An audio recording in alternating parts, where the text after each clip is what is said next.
ملګرو حمزه بن دلاج هغه مسلمان هکر دی چې د فلسطین او افریقا غریبو خلکو د مرستې لپاره د امریکا په شان هیوادونو 280 میلیونه ډالر راوباسل او په همدې غریبانو یې وویشل خو خلکو دې کس سره ډیر بد وکړل یو داسې افواه یې خپره کړه چې د څو کلو راهیسې ناکامه ده خو هم د دې افواه له امله دی په ټوله نړۍ کې مشهور شو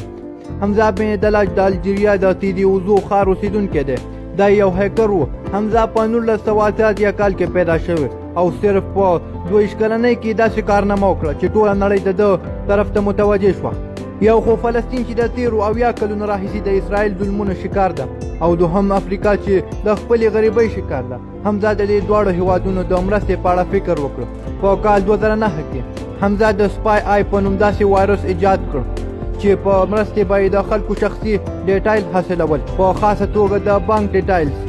د سپای آی په نوم دا وایرس په بیلو ویب سایټونو کې اپلوډ کړ څوک چې به هم د ویب سایټونو ته ننوتل دا وایرس به د دوی کمپیوټر ته ننوتو دومره چې دا وایرس په یو کال کې 50 میلیونه کمپیوټرونو ته ننوت زیاتره په امریکا کې او چاته د دې معلومات هم ونه شو بیا په 2010 کې د امریکا د هغو شتمنو کسانو د بانک ډیټایلز هیک کړل چې د غریبو خلکو حق یې خور حمزه د 219 څخه زیات امریکایي بانکونه هیک کړي ول او بیا لږ او ورو یې 280 میلیونه ډالر یې راوباسل که حمزه ټولې په یو وار راوباسلې وي نو بانکونو ته معلومات کېدو او حمزه نیول کېدو په کمو ډالر راوباسلو کې بانک پوه نه شو او غور یې پې ورنه کړ او حمزه ته یې کار اسانه کړ حمزه د امریکا سره اسرائیل ته هم یوه غټه جټکه ورکړه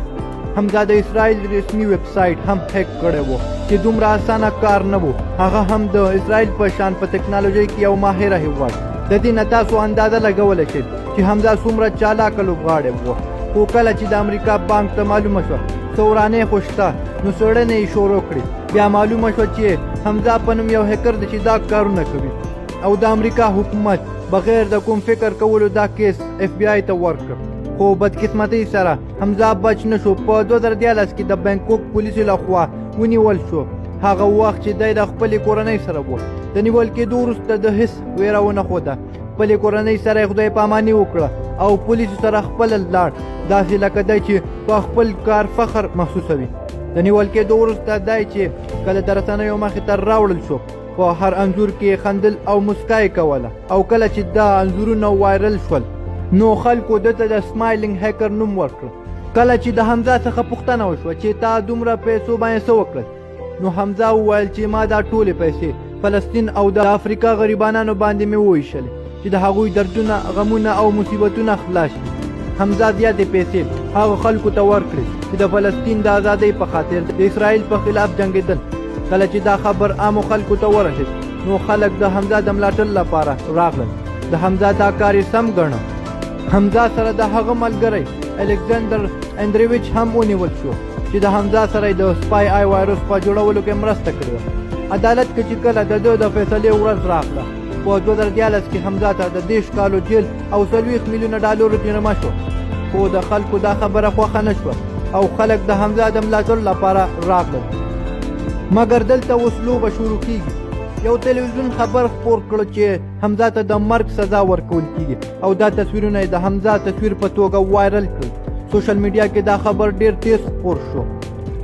الجیریا کې د حمزه په ملاتړ په فیسبوکونو کې ګروپونه جوړېدل خلک د دې سزا څخه خوشحاله نه ول د ده خلاف چې څوک ول هغوی ویل د الجیریا ولسمشر او باراک اوباما د حمزه د خوشي کولو لپاره کار کوي په الجیریا کې د امریکا استازي هم ټویټ کړی و چې د کمپیوټر له لارې غلا کوونکي ته د مرګ سزا ورکول کېدای نه شي ملګرو تاسو به حیرانه شئ خو دا خبر افواه وله دې ویب سایټ چې د حمزه کوم انځورونه شیر کړي ول هغه د حمزه نه ول بلکې دا خو د مجید په نوم د ایران یو کس